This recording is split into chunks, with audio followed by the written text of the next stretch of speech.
It's very much worth a round of applause. Darja, what do you say? Yes, and that is one of the things that are. I just came to think about William Gibson said, you've heard this quote before, but the future is already here, it's just not evenly distributed. And we know that we are part of the fortunate ones who are at the kind of so far receiving end of, we're getting benefits from this whole thing. And at the same time, we also talk about this great technology and how it's, democratizing, we're democratizing technology for one, but then the technology itself can democratize. I mean, there's somebody here in the audience, Henrik, who is democratizing music creation right now in a really awesome way. But we're not, I don't know how much we're actually actively pursuing that. That's the type of values that we could discuss a lot more, because we're all looking at these dystopic futures, right? Job destruction, bigger differences, huge amounts of people will need to run for their lives, etc., etc. And at the same time, we're saying, hey, here's technology that makes it possible for anyone to create value and stuff like that. And it does not really compute when we are also saying, hail A players only. I mean, we need to do some kind of self-reflection on that. Because we need to ask ourselves, what kind of responsibility can we take in addressing this fact that we can also use the tools that we have for distribution of power, for distribution of wealth, and for distribution of opportunity. And for democratizing, well, all of it, basically. Yes, we can get back to that. Yes. Also, but yes. You had an example, actually, please take that one. It's called Glaspärlespelet. Glaspärlespelet is actually a sci-fi novel. Sci-fi novel, yeah. And actually, I'm not going to take credit for this one. My colleague Mia, he once said, well, basically, we could run democracy differently today. What is a political party? It's a playlist. It's a political questions are albums, and the specific issues are songs, and your opinion, well, you get it. So what would happen if instead of having the representative democracy model that we've had for so long, we would give to each and every citizen in the world, preferably, let's say 10,000 marbles, or 1,000 marbles. And then we have playlists of questions, and we have people that aggregate playlists. And you can do whatever you like. You can put all your 1,000 marbles on one person that you think is just the most awesome person in the world in aggregating playlists and making the right stance. Or you can put all your 1,000 marbles on one song. Like, this is the most important issue for me. Or you could put it distribute it, or do it yourself. And that is just an interesting, I think, idea of how a digital society could actually run representative democracy in a different way. And from my perspective, why not just do that in parallel for a while? With the system we have like now. A shadow democracy, trying out the system before we move on. They did that in Iceland. They had a thing called the Shadow Parliament Project, which started during the autumn of the economic and political collapse there, and the same. It was really funny when you talked about the Icelandic example, because at the moment I've spent the past 3 months leading a project to build an app as part of a theatre project called Den Svenska Demokratins Historia, and our lead developer is Smari McCarthy, who was one of the key people in both the Shadow Parliament project and then in the crowdsourcing of or the attempt to crowdsource a constitution, because that constitution has not actually been passed. But there's another side to this. Democracy is not just about atomized individuals expressing preferences and those things being collated. And there's a lot of important innovation to be done around things like liquid democracy and so on. But democracy to function depends on a whole other layer of things. At the simplest level, how did we get democracy? We didn't get it by voting for it. Democracy as a phenomenon arises out of social movements. It arises out of particular kinds of conversations, the ways in which people come together and question the assumptions of the world in which they grew up and find possibilities for action. And so, to me, equally important to the innovation that is going on and that needs to go on around the processes of democratic decision-making, we actually need to regrow a democratic culture. And regrowing a democratic culture is about having more and better conversations within society, meeting people who are different to us, creating... If someone talked about loneliness as a kind of key issue in the world that we're in, loneliness and isolation really are epidemic in our societies. And if we're going to have functioning democracies where we make good decisions through the better tools that we're capable of building, to make good decisions, we don't just need good mechanisms for sending what we think up the chain to the decision-making process. We also need the experience that enables us to make good judgments, to form models of the world that take account of how different other people's experiences from our experience. And I think there is a role that technology can play in that, but it might not be quite the central heroic role that we often like to cast ourselves in. Per? Yeah, I was thinking about that glaspärlespelet metaphor, glass bead game. Hermann Hesse novel, actually. It's an interesting thought experiment, but I think it neglects the central issue of democracy and of human interaction, perhaps in general, which is power. And I'm not a Marxist, I never have been, but there is an analysis in leftist thought about power, which is sort of neglected in tech development, entrepreneurship circles.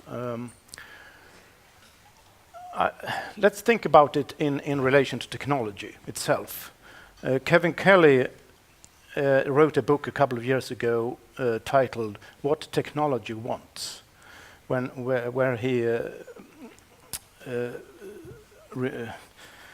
he states the idea that what we actually have created in the last few decades is what he calls a second nature.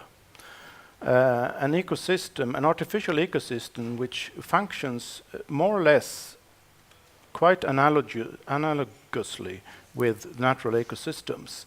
And this means that what we have as humans face is the fact, or the probable or possible fact, that the technological world we have created isn't actually possible to control, because it runs on its own intrinsic principles, which are not human principles. We created it, but it does not manifest the totality of our humanity.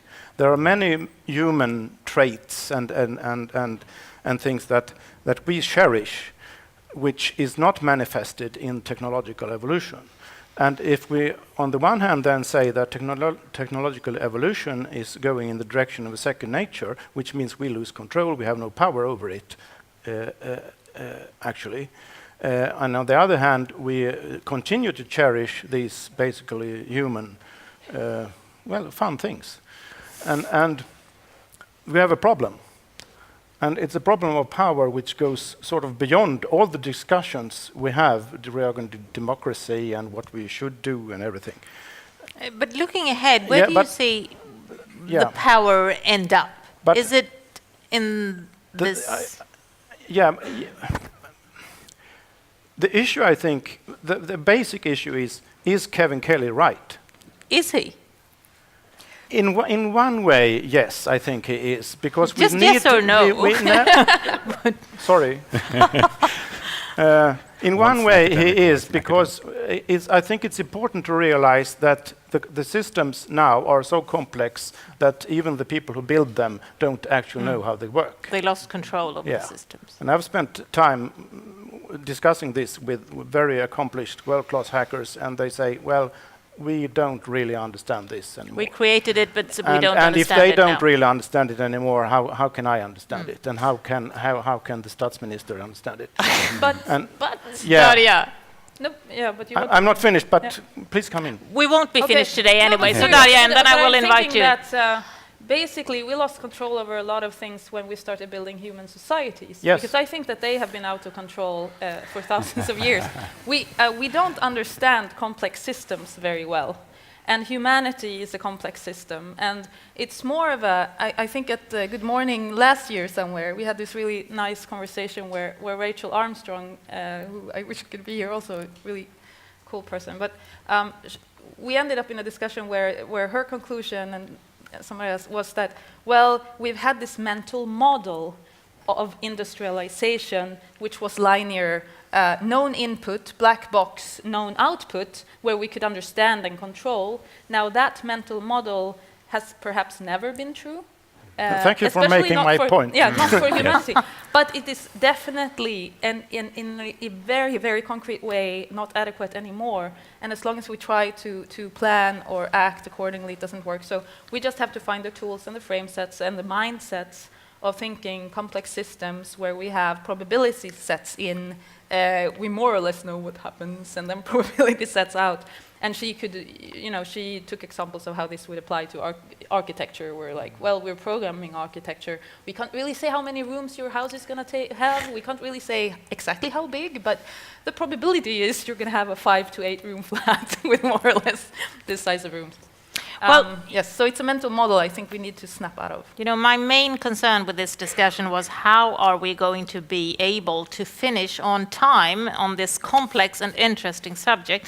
And the answer is we are not. But so I want to invite you also, maybe 1 or 2 questions from the audience before we close on this.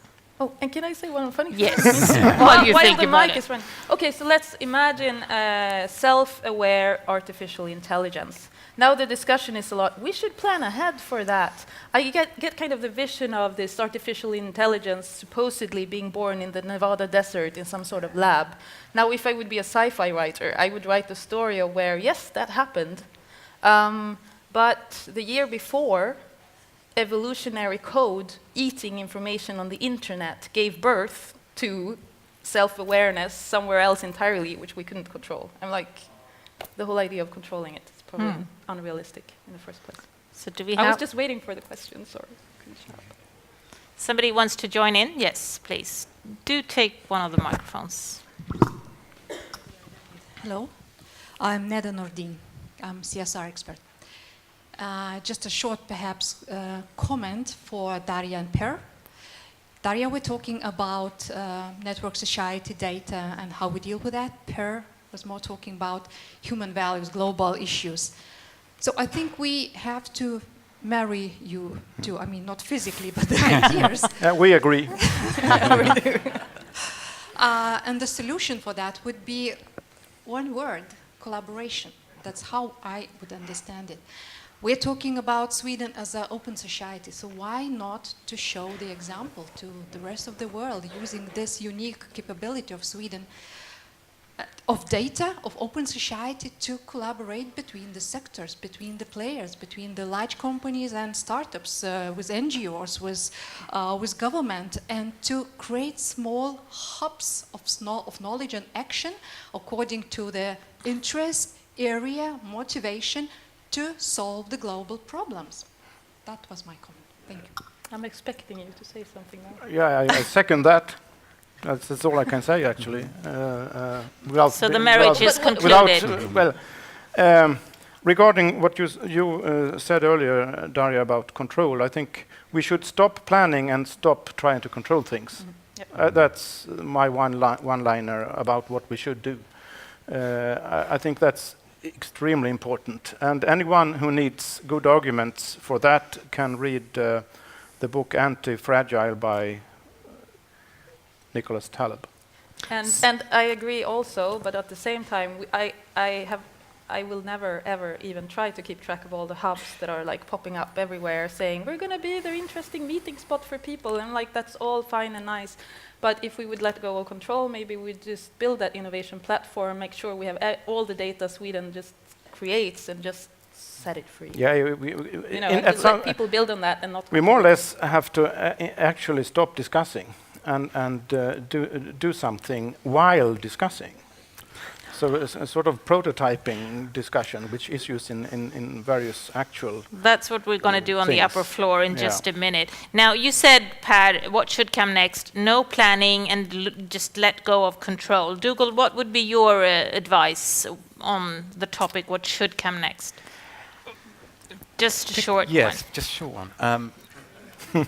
Improvisation. So the industrial era has been dominated by something that humans have from a very long time back in history, at least from as far back as Catalhoyuk, been good at doing, which is orchestration.